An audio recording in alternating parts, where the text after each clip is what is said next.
एवं अस्य कारणम उक्त्वा स्वरूपमाह।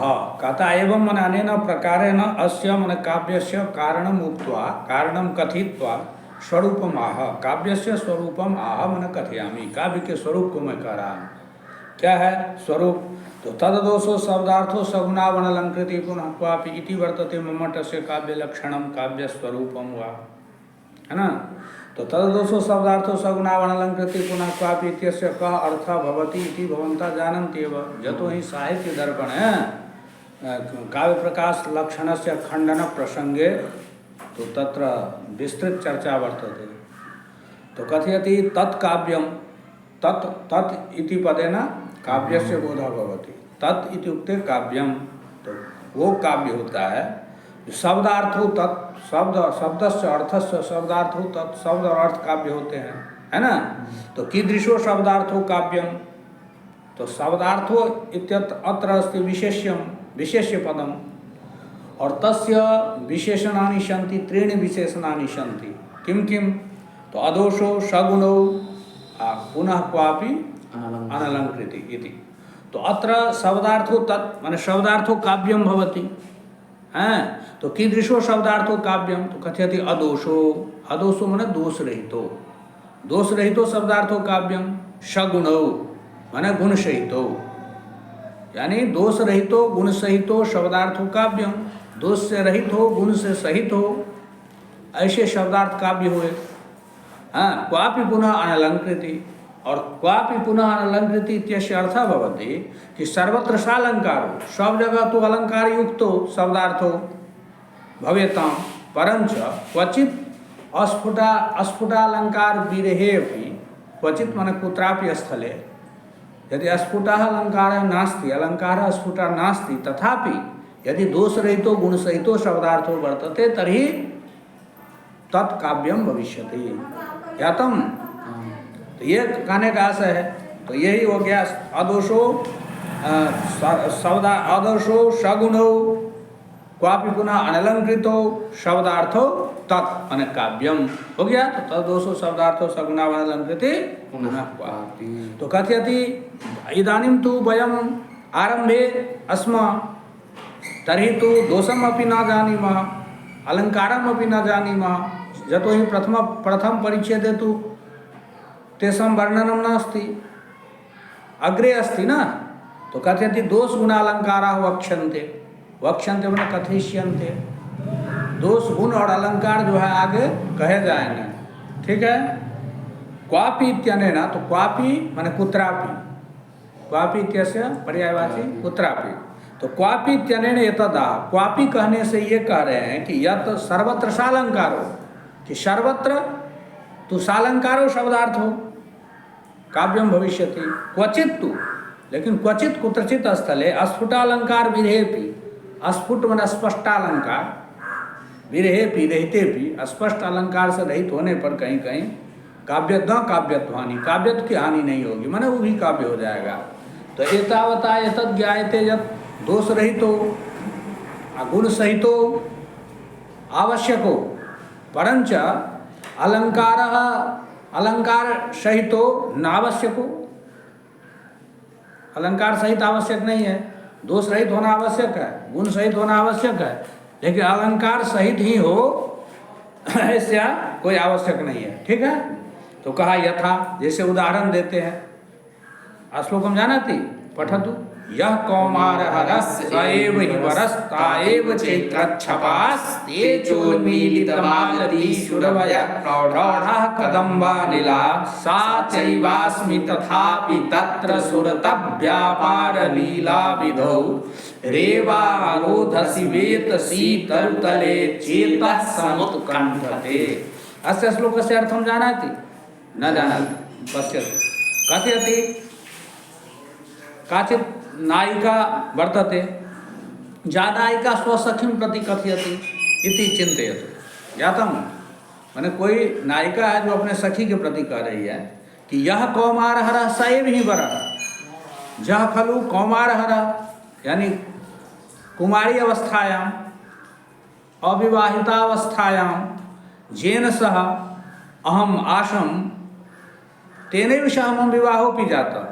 तो जह कौमार हर स एव बर, जह कौमार हर अस्ति स एव बर अस्ति, नूतना तु नास्ति। ताएव चैत्रच्छपाः प्रथमं मेलनं जस्मिन् मासे अभवत्, स्वयं मास अस्ति चैत्रच्छपाः, चैत्र मासीया रात्रि, वही चैत्र मास की रात्रि है। ते चूर्णमीलित मालती सुरभया प्रौढ़ा कदम्बा नीला, और वही जो है उस काल में तात्कालिक माने उस काल में जो उन्मीलित मालती से सुगंधित, उन्मीलित मालती जो है माने विकसित मालती फूल का जो सुरभया माने सुगंध युक्त, प्रौढ़ा कदम्बा नीला, प्रौढ़ जो है कदम्ब पुष्प के सुगंध को लेकर बने वाला अनिल भी है। माने उस महीना में जो रहता है वातावरण, वही वातावरण अभी भी है। मालती, उन्मीलित मालती का सुगंध है, प्रौढ़ा जो है कदम्बा नीला है, कदम के अनिल है। और सा चैवास्मि अहम अपि सा एव अस्मि, मैं भी वही हूँ।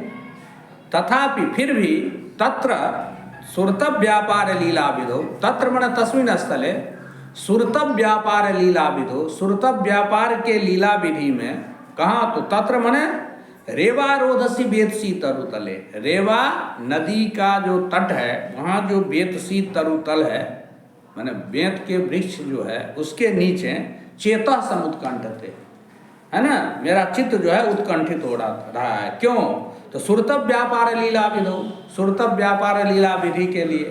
तो अत्र स्फुटो न कश्चिद अलंकार, कहते हैं यहाँ पर में कोई भी अलंकार स्फुट नहीं है।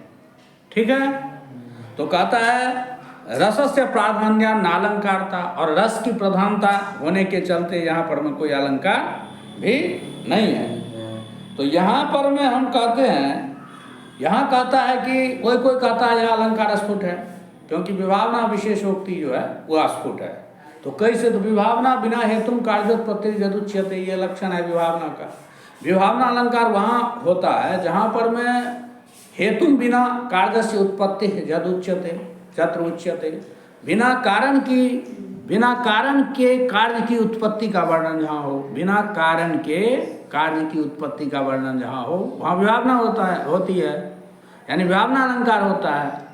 और सती हेतु फलाभाव विशेषोक्ति निगद्यते, सती हेतु फलाभाव, हेतु सती माने कारणे सती, फलाभाव कार्याभाव, तो विशेषोक्ति भवति माने विपरीतम। विभावना यद भवति तत्तु हेतु बिना कार्य से उत्पत्ति, और विशेषोक्ति कि कारणे सती कार्य से अभाव। तो अत्र कथयति चेता समुत्कंठते, चित्त जो है उत्कंठित हो रहा है ना। तो चित्त जो उत्कंठित होता है तो उत्कंठा रूपी कार्य हुआ। उत्कंठा क्या हुआ, कार्य। तो उत्कंठा का कारण क्या होता है, अनुपभुक्त वस्तु, जिस वस्तु का हम उपभोग नहीं किए रहते हैं उस वस्तु को पाने की उत्कंठा होती है।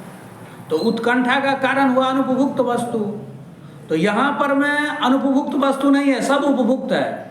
माने वर भी वही है जिस वर को पहले उपभोग कर लिया है विवाह से पहले। मास भी वही है, चैत्र का मास जिस मास में वो मिलन की हुआ था। रेवा रोधसी, रेवा नदी के तट पर में बेतसी तरु के वृक्ष भी वही है जहाँ पर में वो मिला था,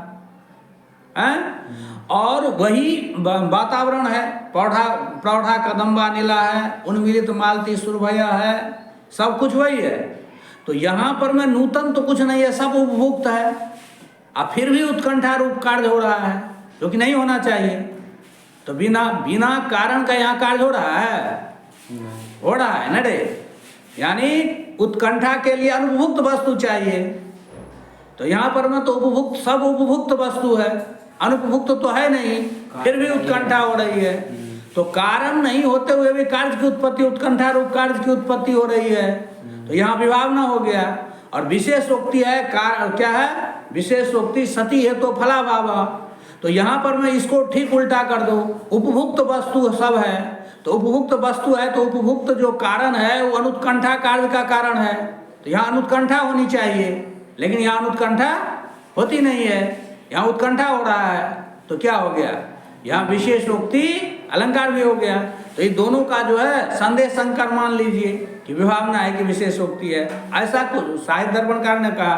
लेकिन कहता है नहीं, ऐसी बात नहीं है, जहाँ स्पष्ट रूप से ना हो यहाँ पर मैं किसी शब्द के द्वारा कथित नहीं है ना, इसलिए यहाँ पर नहीं हुआ। और इसमें और भी शास्त्रार्थ है जिसको आप टीका पढ़ के समझ सकते हैं, ठीक है।